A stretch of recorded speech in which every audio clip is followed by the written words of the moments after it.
direction. That leads us to the next project. So at the end of that trip there, we talked about what we could do next, and so we wanted to ride from the southern tip all the way to Alaska. This time we had more confidence that we could do it, and so we're like, well, you know what, let's do something special for this. Let's raise awareness for blindness. So we visit schools and organizations, kind of with two kind of motivations. One is to encourage and motivate kids or people who have visual disabilities, and then also to educate the rest of the world that people can do things. Give us a chance. Yeah. So it's I think it's 17,000 miles the whole way, and 18 months. So far we're at 11,000, and I think 13 months or 12 months. Something like that. So this is the bike in here and all the other stuff. So I don't know if you all saw the bike out in front, but that's pretty much all fit in there. This is the when we arrived down in Ushuaia, end of the world, right? So this is down there. And there's a long story about the bike getting delayed in customs and stuff like that, which kind of put us up for like 4 or 5 weeks, but we won't go into that. But anyway, we have been waiting in a tent for a very long time, and we were very excited to get started. And finally, it comes, and so we are just like, oh my gosh, let's get out of here. So we've been like sitting around for 5 or 6 weeks, no exercise, just eating, living in a tent. Yeah, and we have like about 150 pounds of biking gear, and we're like, okay, well, let's just start it. And so we start riding out. I think the first day we did like about maybe 12 or 13 miles. I'm like, you know what, it's over. Also, southern Argentina, southern Chile, it is very, very, very windy down there. I don't know if you just saw those flags going. Okay, so let's get ahead of you. This is the famous border between Argentina and Chile. As you can see, they don't need a bridge. They're not that close down there. This is how you cross the river. And this route was less traveled, even by cyclotourists and stuff like that. So a lot of other people were saying, don't go that way, don't go that way. But when you tell us that, we do it. We packed up about 10, 12 days of food and fuel, water from lakes and rivers. And so we just went across and just did the whole thing through. This is the best. It's really cold, though. If you want to visit the penguins where they live, it's really cold. Oh my gosh. These are king penguins. They're like what waist high. They're big. All right, so this is Ruta 40 in Argentina. It's Route 40. challenge number 1.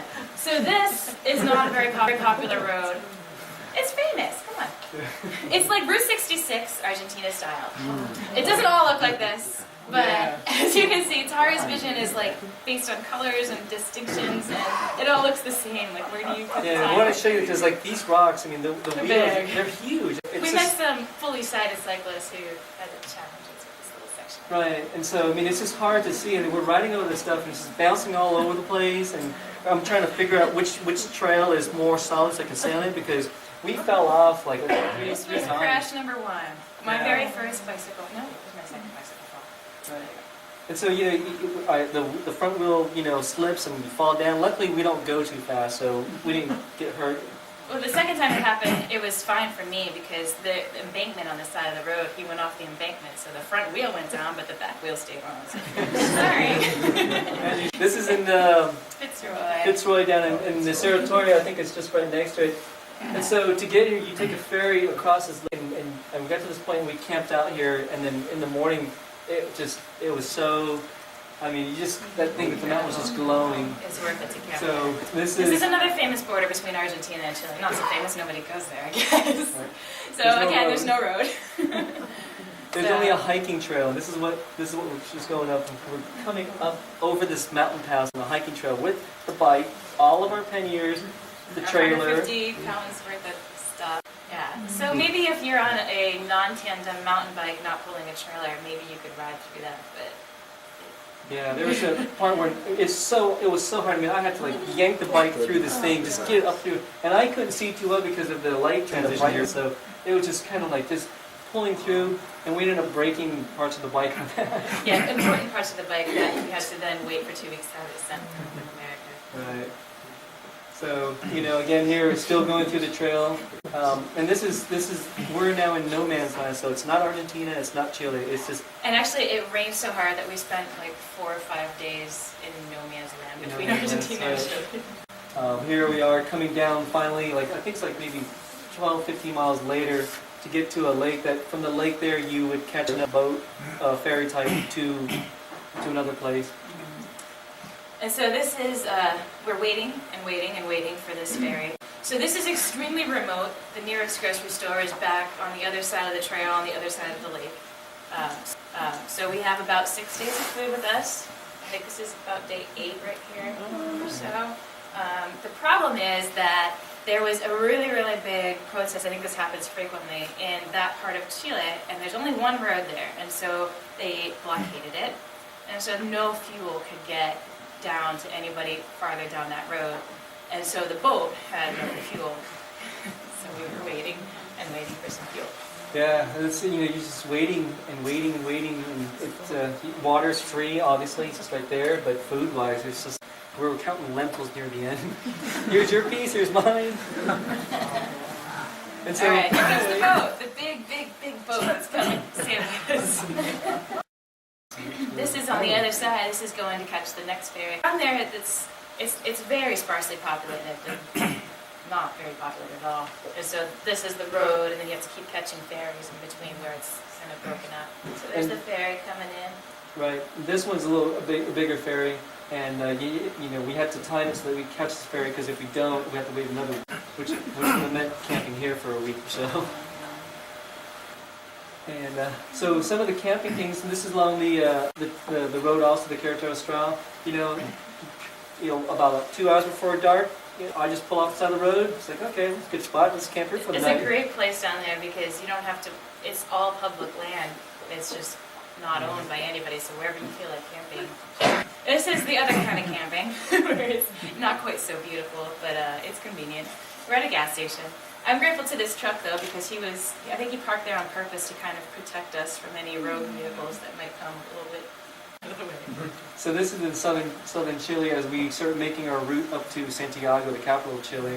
And there's a Ruta 5, Route 5, and it's kind of like the interstates here. Interstate, Yeah, so it's really nice, well paved, awesome shoulder. And so we were on that thing for the whole 1,000 kilometers. And a lot of cyclists don't like it because it's boring because you're riding on an interstate, really. But There's for nothing us, better than drafting off an 18-wheeler.